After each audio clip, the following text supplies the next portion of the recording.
حج کی ابتدا 8 ذی الحج سے ہوگی۔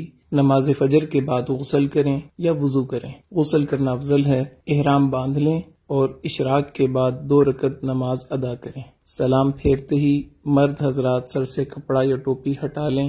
حج کی نیت اس طرح کریں: یا اللہ میں حج کی نیت کرتا ہوں، آسان فرما، قبول فرما۔ مرد اونچی آواز سے اور خواتین آہستہ آواز سے تلبیہ پڑھیں۔ اب آپ پر احرام کی پابندیاں شروع ہو چکی ہیں۔ احرام کی حالت میں تلبیہ پڑھتے ہوئے مینا پہنچنا ہے۔ آج کا دن مینا میں گزارنا ہے۔ ظہر، عصر، مغرب اور عشاء کی نمازیں مینا میں ادا کریں۔ ذکر، اذکار اور دعا کی کثرت سے اپنا وقت قیمتی بنائیں۔ لوگوں کے ساتھ خوش اخلاقی کے ساتھ رہیں، خدمت کے ساتھ وقت گزاریں، کثرت سے تلبیہ پڑھیں، دعاؤں کا خوب اہتمام کریں، قرآن پاک کی تلاوت کریں، رات مینا میں قیام کریں۔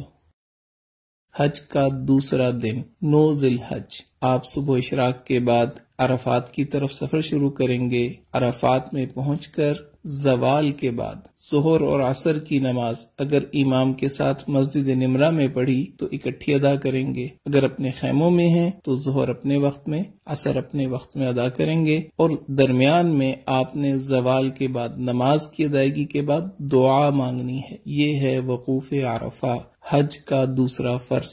9 ذی الحج کو یہی عمل ہوگا۔ مغرب تک عرفات میں قیام کریں۔ مغرب کے بعد، مغرب سے پہلے نہیں آنا، مغرب کے بعد آپ مزدلفہ کی طرف آ جائیں گے۔ مزدلفہ میں عشاء کے وقت مغرب اور عشاء کی نماز ایک اذان اور ایک اقامت کے ساتھ ادا کرنی ہے۔ اس کے بعد آپ 70 کنکریاں اکٹھی کر کے اپنے پاس رکھیں۔ اب آپ نے رات وہاں قیام کرنا ہے۔ 10 ذی الحج، حج کا تیسرا دن، اور آپ اس وقت مزدلفہ کے میدان میں ہیں۔ فجر کی نماز ادا کرنے کے بعد وقوف مزدلفہ یعنی مزدلفہ کے میدان میں کھڑے ہو کے دعا مانگنا، یہ حج کا پہلا واجب ہے۔ اس کے بعد آپ جب سورج تھوڑا طلوع ہو جائے تو رمی کے لیے مینا کی طرف چلیں گے۔ یاد رکھ لیں 10 ذی الحج آج آپ نے 5 واجب پورے کرنے ہیں، ایک فرض کی آخری ادائیگی کرنی۔ پہلا واجب وقوف مزدلفہ ادا ہو گیا۔ دوسرے واجب کی طرف آپ جا رہے ہیں، شیطان کو پتھر مارنے۔ مینا میں آج صرف بڑے جمرہ کو 7 کنکریاں مارنی ہیں۔ اس کے بعد آپ قربانی کا جانور ذبح کریں، یہ تیسرا واجب پورا ہو گیا۔ اس کے بعد آپ اپنے سر کے بال منڈوا لیں، یہ چوتھا واجب پورا ہو گیا۔ اب آپ احرام کھول سکتے ہیں اور عام لباس پہن سکتے ہیں۔ اس کے بعد آپ طواف زیارت کے لیے مکہ مکرمہ بیت اللہ کی طرف سفر شروع کریں۔ بیت اللہ پہنچ کر طواف کریں، یہ آپ کا طواف زیارت ہے۔ حج کا تیسرا فرض، حج کے تینوں فرض مکمل ہو گئے۔ اس کے بعد آپ نے سعی کرنی ہے، سعی حج کا 5واں واجب، یہ بھی پورا ہو گیا۔ اب آپ واپس رات کو مینا میں آ جائیں، مکہ مکرمہ میں قیام نہ کریں۔ 11 ذی الحج، حج کا چوتھا دن، مینا میں زوال کے بعد، بہتر یہ ہے کہ عصر کے بعد، تینوں جمرات کی طرف جانا ہے۔ پہلے چھوٹے جمرہ کو 7 کنکریاں مارنی ہیں اور دعا کرنی ہے، پھر درمیانے جمرہ کو 7 کنکریاں مارنی ہیں اور دعا کرنی ہے، پھر بڑے جمرہ کو 7 کنکریاں مارنی ہیں۔ اب دعا نہیں کرنی اور واپس اپنے خیمے آ جانا ہے۔ رات مینا میں قیام کریں، دعاؤں میں مشغول رہیں۔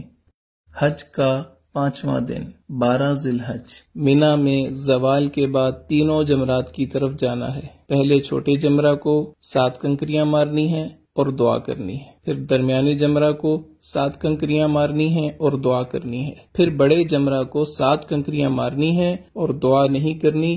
اب آپ کے پاس اختیار ہے، اگر آپ رات مینا میں قیام کرنا چاہیں تو 13 کی رمی آپ کے ذمہ ہوگی۔ اگر آپ رات قیام نہیں کرتے، آپ واپس مکہ مکرمہ اپنی بلڈنگ میں آ سکتے ہیں۔ بہتر یہ ہے کہ اپنے خیمے میں آئیں اور 13 ذی الحج کی رمی زوال کے بعد تینوں جمرات کو پتھر مارنے کے بعد مکہ مکرمہ واپس آ جائیں۔ اب صرف ایک واجب رہ گیا، طواف وداع۔ وداع یعنی رخصت ہونے والا طواف، یہ حج کا 6واں واجب ہے۔ آپ کے سارے مناسک پورے ہو گئے، 3 فرض آپ نے پورے کیے، 6 واجب آپ نے پورے کیے، آپ کا حج مکمل ہو گیا۔